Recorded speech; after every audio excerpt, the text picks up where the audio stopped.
saat ini adalah Ketua Perki Surabaya. Dan beliau saya rasa tidak berikan perkenalan karena semua sudah tahu beliaunya. Mudah-mudahan nanti ini peserta kita cukup banyak. Sampai saat ini 491. Dan ini ada suatu sponsor yang akan menyampaikan mengenai judul The Role of High Intensity Testing in High Risk and Very High Risk Population oleh Dr. Levi. Silakan Dr. Levi. Terima kasih Pak Doni. Ini guru saya yang sudah sangat senior tapi masih kelihatan muda ini ya. Luar biasa. Terima kasih Prof. Terima kasih kepada Departemen Kardiologi dan Kedokteran Vaskuler Fakultas Kedokteran Universitas Erlangga. Terima kasih kepada company yang sudah memberikan kepercayaan pada saya. Memang saya mendapat tugas untuk terima kasih juga. Selamat siang Dr. Anwar, Dr. Budi Bakti. Assalamualaikum warahmatullahi wabarakatuh kepada semua peserta yang sudah hadir. Assalamualaikum warahmatullahi wabarakatuh. Selamat siang. Salam sehat untuk kita semua. Baik, Prof, saya akan share screen dulu. Baik, sesuai dengan arahan dari panitia, saya mendapat judul The Role of High Intensity Statin in High Risk and Very High Risk Population.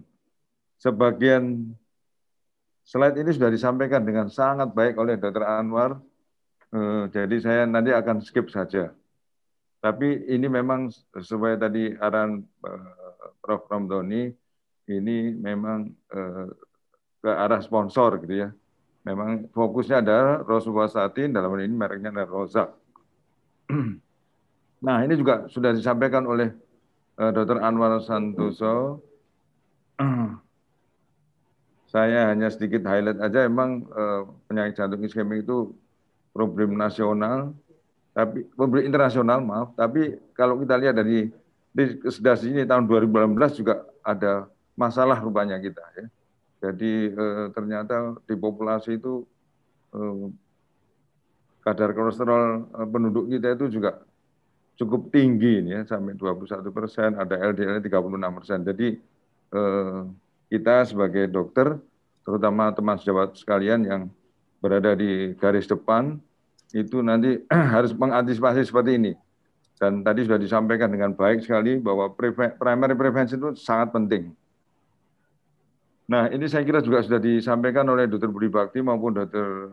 Anwar Santoso bahwa memang sesuai dengan hipotesis kolesterol itu ada hubungan antara insiden penyakit jantung koroner dengan total serum, demikian juga dengan mortalitas. Artinya semakin tinggi kadar kolesterol akan semakin insiden, tinggi semakin insiden. Penyakit jantung koroner juga akan semakin tinggi mortalitasnya. Nah, lalu para ahli mencari hubungan antara bisa nggak kalau diturunkan LDL-nya, dinaikkan HDL-nya, ini akan mempengaruhi risiko penyakit jantung rematik. Ternyata jawabannya ya. Jadi kalau kita bisa menurunkan 1% LDL, maka risiko CHD juga akan turun 1%. Kalau kita menaikkan HDL 1%, maka kita akan bisa menurunkan risiko CHD 1-3%. Jadi inilah yang akan jadi patokan untuk kita semua, para tenaga medis, untuk menetapkan target terapinya. Tadi sudah disampaikan, risk kategorinya ada very high risk, risk ini malah ada extreme risk, maka kelompok-kelompok ini mempunyai target treatment goal-nya sendiri-sendiri. Treatment goal dari apa? Dari LDL kolesterol, dari non-HDL kolesterol, dan ApoB. Jadi artinya semakin tinggi risikonya, kategori risikonya, maka kadar LDL-nya harus semakin rendah supaya kita bisa mencegah primary prevention dan secondary prevention itu kita bisa jalankan dengan baik. Nah, ini juga sudah disampaikan Dr. Anwar tadi, jadi saya skip aja. Nah, sekarang yang paling penting adalah dengan obat apa kita harus menurunkan, dan kita harus tahu klasifikasinya masing-masing obat tersebut. Jadi berdasarkan dosis dan jenis statin, kita menggolongkan statin itu menjadi 3, low intensity, moderate, dan high. Artinya apa? high intensity berarti penurunan LDL bisa dicapai lebih dari 50%. Moderate 30 sampai 50%, low. Nah, obat apa saja yang tergolong high intensity ya? Ini saya kira saya fokus saja. Yang tergolong adalah high intensity statin adalah atorvastatin dengan dosis yang cukup tinggi ya, 40 sampai 80. Bagaimana dengan rosuvastatin? Rosuvastatin dengan dosis 20 sampai 40 sudah bisa menurunkan LDL kolesterol sebesar lebih dari 50%. Ini nanti yang penting untuk pencegahan primer maupun sekunder. Ini adalah profil farmakokinetik dari masing-masing statin, ya baik rosuvastatin, atorvastatin, vastatin maupun prava. Di sini yang mungkin sudah saya highlight adalah bahwa rosuvastatin itu ada 2 plasma clearance-nya. Ini yang nanti mungkin akan ya sedikit banyak mempengaruhi pemberian obat-obat yang akan kita berikan, terutama kalau ada masalah atau gangguan di kedua organ ini. Nah, mungkin saya ingin sedikit mengingatkan teman sejawat rumus bangun dari rosuvastatin. Ini ada statin farmakofur, ya, dan kalau kita golongkan hanya ada 2 ya, statin itu ada yang hidrofilik atau lipofilik.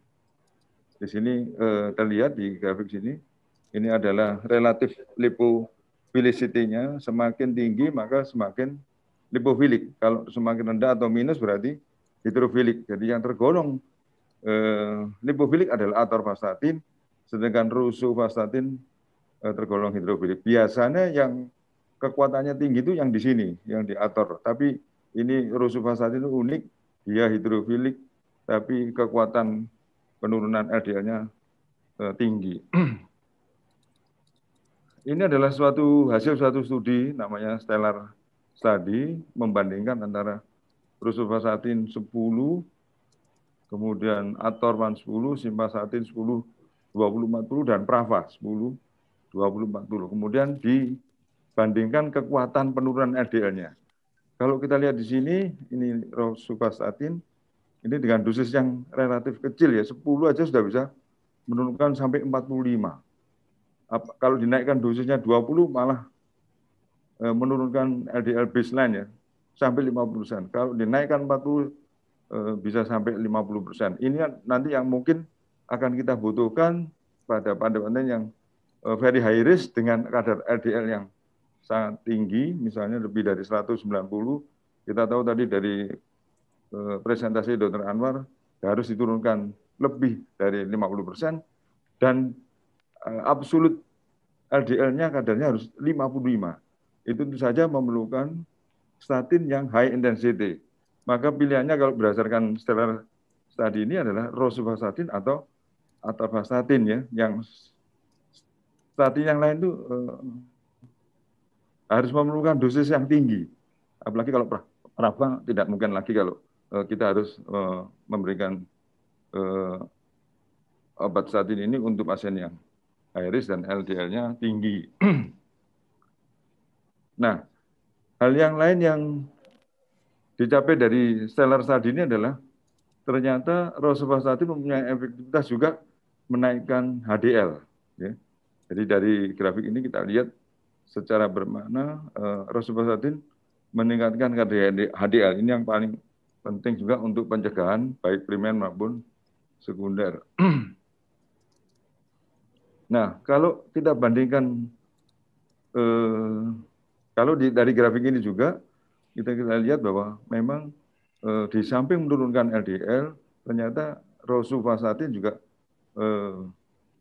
menurunkan non HDL kolesterol, menurunkan kolesterol dan menaikkan HDL kolesterol. Ini saya kira yang memberikan benefit yang lebih dibandingkan dengan statin yang lain.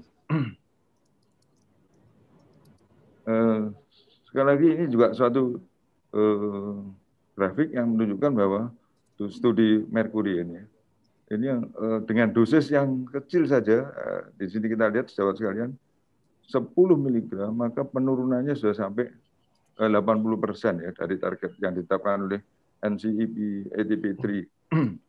Dibandingkan dengan simvastatin kita lihat ya, Simvastatin harus 20, kemudian apalagi kalau Prava harus 40, hanya bisa menentukan 14. Artinya sekali lagi sejawat sekalian bahwa dengan dosis yang kecil maka achievement LDL goal-nya itu sudah bisa dicapai oleh rosuvastatin dibandingkan Simpa maupun Prava. Nah ini trial yang lain sejawat sekalian, suatu trial yang disebut dengan Jupiter trial. Kalau tadi penurunan LDL-nya, maka ini eventnya gimana? Benar nggak eventnya juga turun kalau diberikan rosuvastatin? Kita lihat di sini, ini satu perbandingan rosuvastatin dengan placebo. Kita lihat di sini bahwa grafik yang atas adalah placebo, kemudian yang bawah adalah rosuvastatin. Kita lihat di sini bahwa menurun sampai 54% kumulatif insidennya. Ini untuk fatal dan non fatal myocardial infarction. Untuk stroke bagaimana? Stroke juga sama ya. Dari rosuvastatin lebih unggul dibandingkan placebo dan bisa menurunkan kumulatif insidennya sampai 48%. Sekarang pertanyaannya adalah apakah ini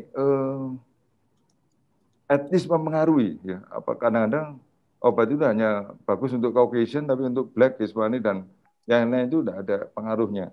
Tapi di sini terbukti bahwa baik Caucasian maupun Black, Hispanic maupun lain-lain etnik itu juga sama hasilnya. Rosuvastatin bisa menurunkan kumulatif insiden sampai 45%. Ya pada etnis Black, Hispanic dan other ada sampai sebesar 37%. Artinya apa? Bahwa tidak ada perbedaan dalam hal ras. Sejawat sekalian bahwa ini teks ini ingin menunjukkan bahwa dosis yang kecil pun bisa menurunkan, kemudian juga mempengaruhi compliant pasien, jadi pasien menjadi lebih compliant dengan penggunaan rosuvastatin. Ini juga untuk pencegahan primer maupun sekunder. Nah, ini kumpulan dari trial dan lamanya berapa, lalu berapa dosis yang digunakan untuk rosuvastatin. Ini Jupiter, ada 4 trial, Jupiter, Corona, Gizi, Aurora ya. Jadi durasinya dari 1,9 tahun, ya hampir 2 tahun, ada yang 35 tahun, ada 4 tahun. Dan ini terbukti bahwa kalau dosisnya 20 ya, itu baru bisa menurunkan sampai 44% ya. Tapi kalau 10 di sini dibuktikan ketika trial ini tidak ada improvementnya. Nah, Space Rocket ini juga suatu studi yang secondary prevention, khusus secondary prevention untuk akut coronary reduction. Nah, ini sebentar ada total kolesterolnya akan diturunkan. Kalau kita lihat di sini, baik 4 panel ini menunjukkan bahwa dengan hanya rosuvastatin 10 miligram itu kekuatan penurunnya lebih kuat dibandingkan dengan simvastatin maupun ya intinya bahwa lipid profile selama 3 bulan ini akan menurunkan indeks myocardial infarction. Nah, sejawat sekalian, yang tadi itu adalah trial-trial yang memang menggunakan original produk.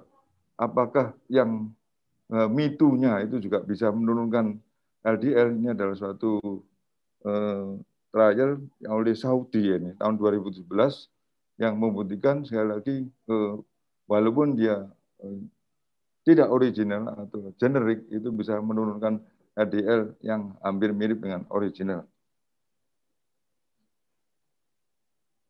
Nah, ini juga hampir sama, ada pencapaian target penurunan LDL dan peningkatan LDL walaupun menggunakan generik rosuvastatin. Nah, Dr. Levi, maaf waktunya kurang 5 menit. Sudah selesai nih, Prof. Ini slide yang terakhir. Ini adalah pesan sponsornya dengan trade name Rozak rosuvastatin yang sudah beredar di Indonesia 10, 20, 40. Maka maka kita harapkan sejawat sekalian sudah bisa menggunakan preparat ini dengan biaya yang lebih rendah, bisa dihemat sampai 70% kalau menggunakan yang 10 mg, ya, tapi masih bagus juga, bisa menghemat anggaran 50% kalau menggunakan dosis yang 40 mg. Sejawat sekalian, itulah yang bisa saya sampaikan untuk presentasi produk dari Rosuvastatin, Rosak, yang memang terbukti bisa menurunkan LDL, sehingga bisa kita gunakan untuk pencegahan primer maupun sekunder penyakit kardiovaskuler. Terima kasih, Prof. Saya akhiri presentasi saya, mudah-mudahan bermanfaat untuk sahabat sekalian.